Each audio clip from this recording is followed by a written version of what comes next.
first question is, what is your earliest memory of swimming in open water? I like, no joke. I've been swimming in lakes in my entire life. So Yeah. from infancy, I was probably in open water. Probably starting around the age of 7 was when I joined a summer league swim team. And I Right. started like wanting to race my siblings and my cousins and swim as far out into the lake as my parents would let me, which was not nearly far enough in my esteem opinion. Trying to beg off the life jacket. So I don't know. I've always been in the water. My grandparents had like a little tiny cabin on a lake in Oklahoma.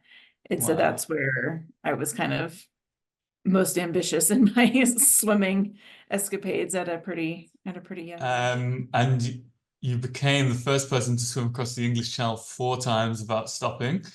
Some say the channel is the Everest of swimming, so that equates to climbing Everest 4 times in one go. What was your highest moment during that incredible swim, and what was your lowest moment? I will say Yeah. probably the lowest moment of that swim was probably the halfway point. So I had already swum from England, from England to France, and then I was back in England, Yeah. and I was pretty sick. It was the middle of the night, and I just was not into it. I was like, I've been in the English Channel for 24 hours now. Like that's plenty long. Yeah. But I'm vomiting. I don't need to be here anymore. And it really took quite a lot of encouragement from my boat crew to get me Yeah. through probably about a solid 6 hours of some pretty serious whining and whinging about how I wasn't that tough and how I was ready to get out and I was cold and I was being a really Yeah. big baby. Um, but then probably the one of the highest moments was when I did make the triple and we kind of pushed off the rock at the cap and I was like, no one's ever done this before. This is amazing. Yeah. And so that was a really special moment to know that I was the first person who even tried a four-way. And, no matter what happened after that moment, at least I was on my way back and doing something that had never even been tried before. Yeah. Wow. So was the final crossing kind of easier than the midway point, or was not easier, but you know what I mean? Did it feel good to be Well, finishing with a crossing? yeah, well, I would say, I went into it pretty pumped up. The my boat captain Eddie had told me, if you make the turn and you head Yeah. back to England, I'll float you back to England like a log. So I went into it like feeling pretty strong and like just really encouraged that like the weather was holding out. Um, I'd been kind of averaging about 12 hours a lap. So I headed off back to England like full of optimism and hope. And then we Yeah. got to the 48-hour mark and I realized like we're not as close as I'm supposed to be right now. I thought this one would be between like 48 to 50 hours. Right. And we ended up 54, I think. And so the back half of lap number 4 was pretty wild. The currents pushed us pretty far off course. There was a couple moments when like they told me like we don't know if you're gonna break through the current. And so I had to do a couple of hours of power to get Yeah. through. So it was kind of stressful at the end. Definitely relatively lucky in the jellyfish realm. The first lap over, there was tons, like everywhere, right off the coast of France. It was like the closer Right. we got, the more densely populated the jellyfish became. And then when I came Wow. back around for lap number 3, they were not there. So I don't know where they went in a course of 24 hours, but I wasn't complaining. Did you hit one with your hand or your face, or Yeah. was it? Oh, I hit Oh, it in my face for sure. oh, great. It hit my like the top of my head and then kind of like bounced down my nose and my chin. So it was great. Yeah. Okay. It was a And good time. you started in the early hours on Sunday, and then it took 54 hours. Well, how did it feel to climb out at the very end? Well, I think, truly people ask that a lot, and it's a really kind of weird answer because I was just kind of dazed. I Yeah, didn't like really exactly know where I was. Because the current had pushed me around so far, and I just like literally had put my head down and was like swimming as hard as I possibly could for the last hour. So kind of hadn't seen any landmarks. So all I could see was the boat and then my pace swimmer, and I wasn't looking yeah. at anything else. And so I just like crawling out thinking like, am I actually here? Is it actually done? And then someone stuffed some peanut M&Ms in my hand.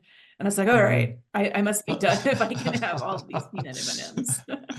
Is that what's the sleep deprivation like at that point? Because that's even just 54 hours without sleep must be just the mind would be yeah, it'd be crazy. Sure. Yeah, it's the third time that I had done something that long or longer.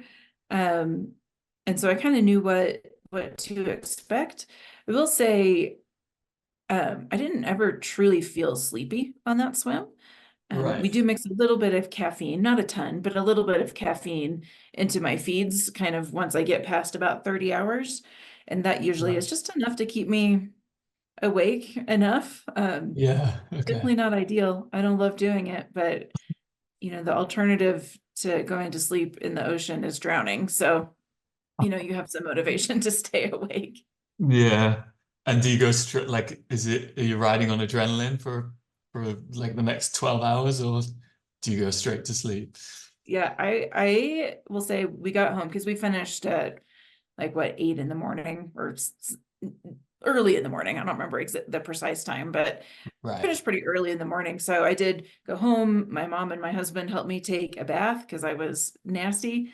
Yeah. And I took a solid nap until about 2 or 3 in the Wow. afternoon. And then I was kind of awake, and then just went to bed at my normal time. Before that, you held the well, correct me if I'm wrong, but before that you held the world record for the longest continuous swim, um, covering 104.6 miles, 67 hours in Lake Champlain in Yep, Lake 2017. Champlain. Yep. Wow. What do you use as motivation, kind of when you're in the worst of these endurance swims, when you might wish to be anywhere else but in the water? What's it? Do you have a kind of mantra, or what kind of comes to mind? I mean, I don't know that I have a mantra. I think about a lot of things because it's really easy to be like, this is hard and I'm tired and I'm cold and I'd really like to be back on the boat now. Thanks. Yeah. But you think about all of the like hours of training and all the people who had to like give up, their vacation time to come on an adventure with me. And, there's just so many contributing factors that it's like, am I fine? Yeah, I'm fine. Like you kind of check yourself over, like, okay, I'm kind of being a baby right now. Like nothing's bothering me. I'm not hurt. I'm not injured. Yeah, I'm tired. Yeah, I'm cold. But like I'm actually fine, like, and as long Yeah. as the answer is I'm fine, like there's no excuses, right? Like you just one arm in front of the other, until you get to the end. Was there like a first swim you did where do you remember your first long distance swim where you were like, this is something I would want to pursue, or I could swim much further? Or, do you remember Yeah, what that so swim was? sure. Yeah. I was a competitive swimmer like through high school and through college and all of that.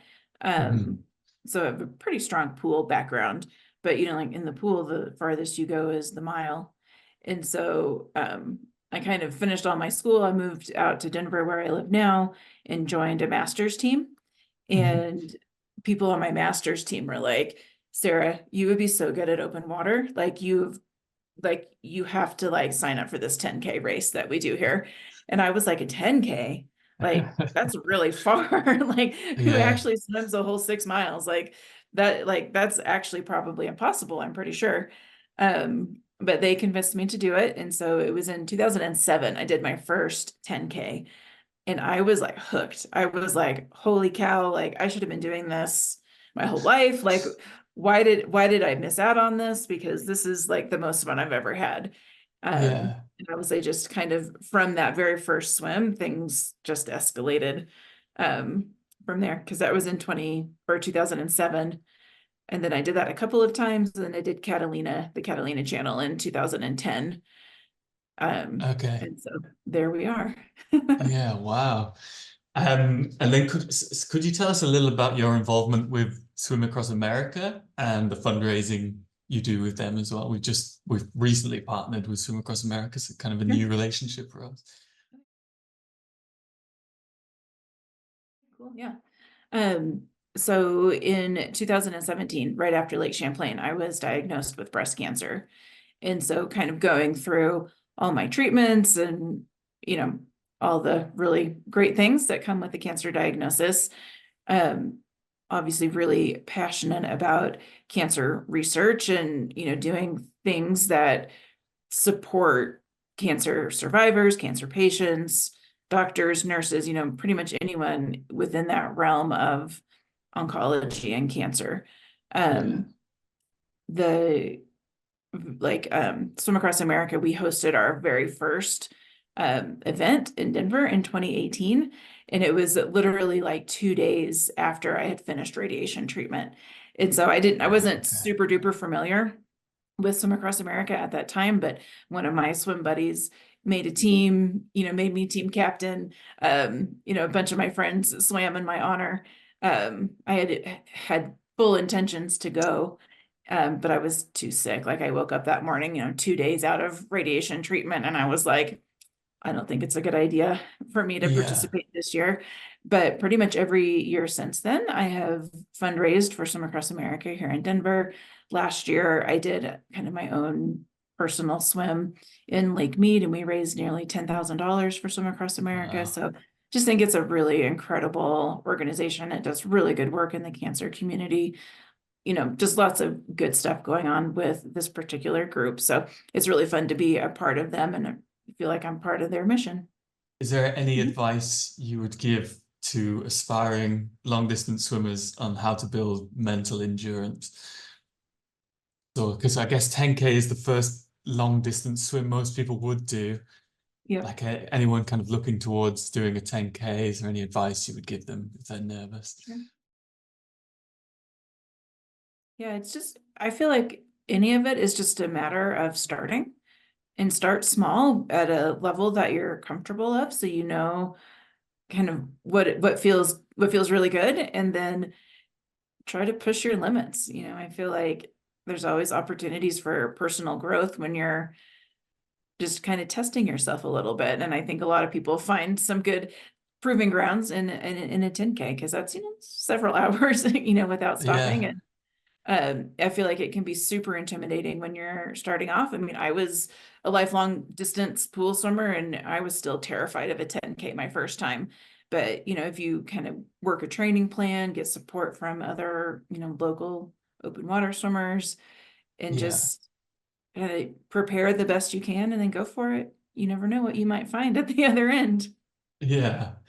Do you remember the transition from the pool to open water, or were you just always swimming in lakes?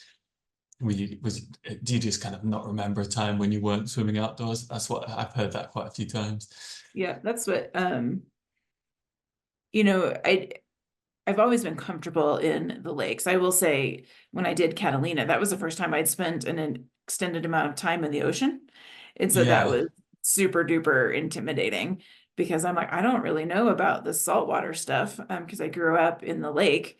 Um, so I will say that was probably a harder transition than going from like mostly pool swimming to like 10K stuff.